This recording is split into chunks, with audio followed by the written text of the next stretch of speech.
Hello guys, this is Gabriel Roberts from Roberts Bushcraft. Today I'm going to be teaching you how to make charred punkwood. Also how to use it to start a fire. Now this is part of our Back to the Basics series. This is going to be part of a fire mini-series detailing how to start a fire, how to successfully build up your fire and maintain it, and then teaching you different methods, different ways that we like to start fire. So you find an older dead tree or a fallen limb, and basically you don't want it rotten, but you do want it where it's kind of spongy.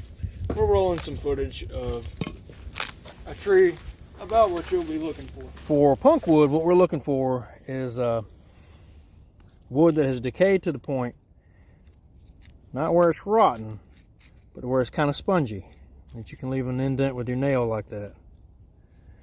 So this is kind of it's almost spongy. Now some of this is too rotten. This up here, I'll clean that off, but this is an excellent piece of punkwood here to make charred punkwood.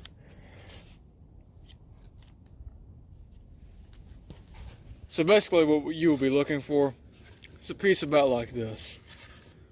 You'll notice how this is very spongy material. You can dent it with your fingernail, as I just did there.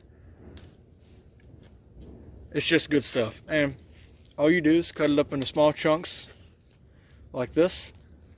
What I'm going to be using for this demonstration is just an old tin. This is an old Star Wars tin. I believe a watch came in this. And all you do is just poke a hole in your lid. A good old nail works great for this, to be honest. No reason to use a drill bit or anything. Just a nail, punch right through it. I'm going to go ahead and load this up with punkwood.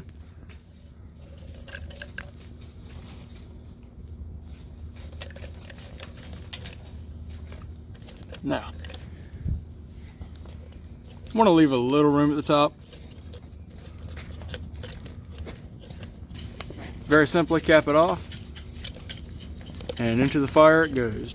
So for this demonstration, I'm going to be setting this just directly on the flame here. Now, a couple of different ways that you can do this. You can use the coals down at the bottom, kind of set that at the bottom and build the fire on top of it. Any way works great. Really, it's just important that you're getting good heat onto that tin so you're charring the wood on the inside. Now, some indications that you're getting pretty close to having charred punkwood.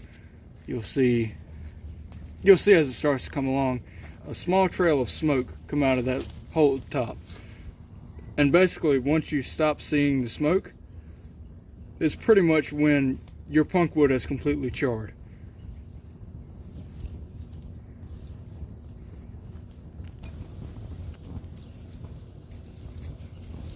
Alrighty guys.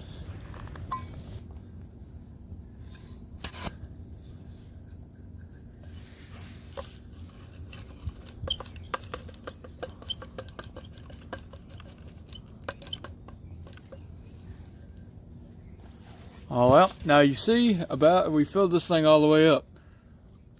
And then you see how much you get out of this. That is good stuff though. This is a perfect fire starter.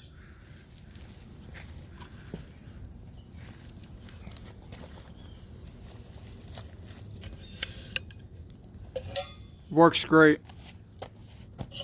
And it's just awesome. You might be wondering, well, how do I use this to start a fire? Well, you are in luck because I'm going to show you two different methods that I feel work the best. One being flint and steel.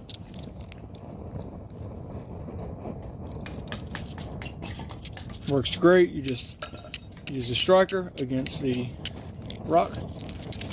And then another one being a ferro rod.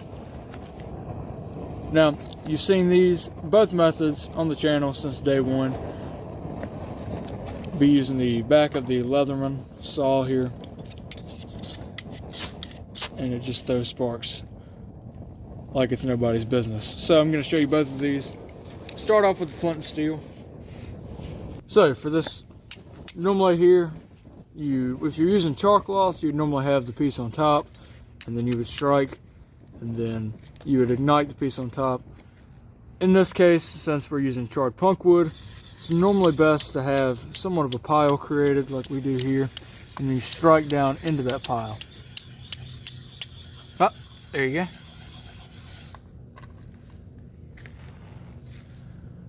There you have it. Now you can see that, and the beauty of this is you can leave that sitting there for quite a while, because it's basically just a coal. I'm going to set another piece in there. This is a little wet grass, so I want to give me the best chances of ignition here. Very simply, you just kind of close around it. I'm going to back up a little bit so you can see what we're doing here. Then, as you kind of bring this bundle together, you just want to blow on it.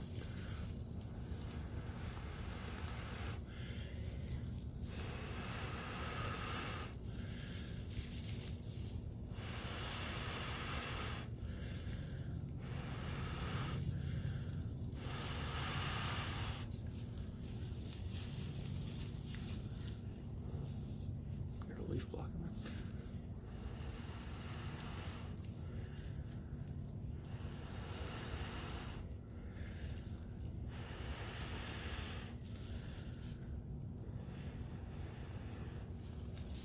There you have it. There you have it. Great way to start a fire. Now for this method, we'll just be taking a ferrous cerium rod. See, it throws sparks. It's nobody's business, like I mentioned.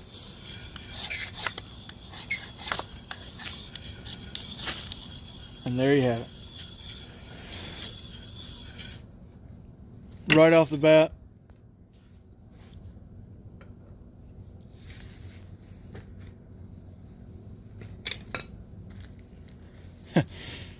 works like a charm. You know, the beauty of charred punk wood, you get a longer working time.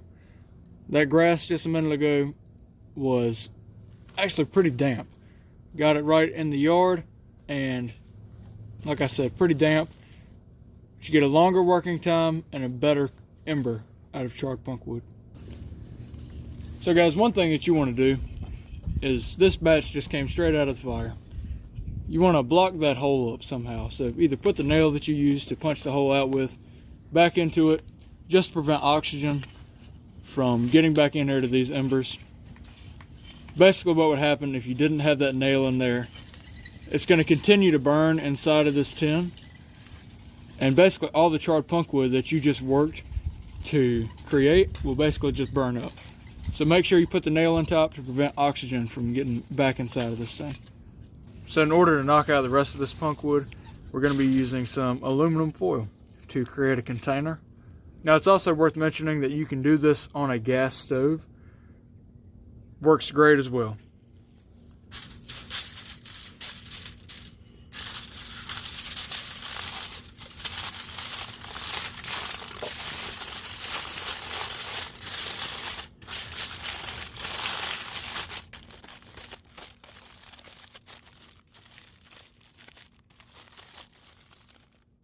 There you go.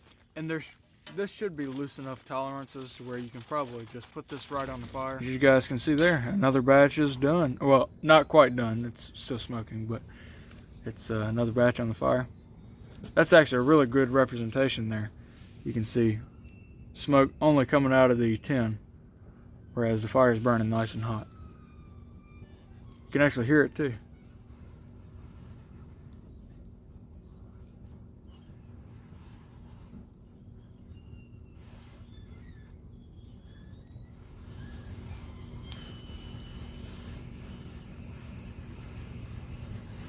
So for those who do not know, aluminum foil will burn. So you have to be sure that you wrap this thing up nice and tight and in multiple layers.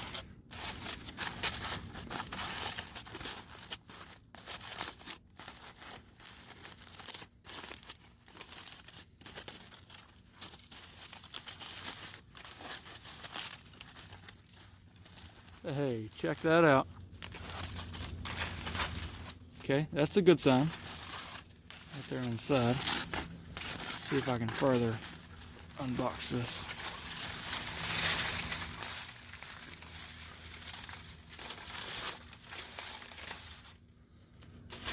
Yeah, honestly, what I'm going to do here is just rip it open right down the center. Okay. Check that out. Nice. So aluminum foil will work. And yeah, as you can see there, that's done.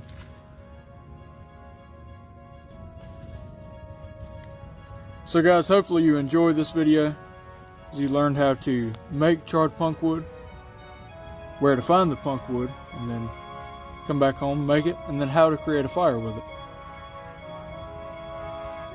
So as always, we thank you for joining us. Hope you have a great day wherever you're at.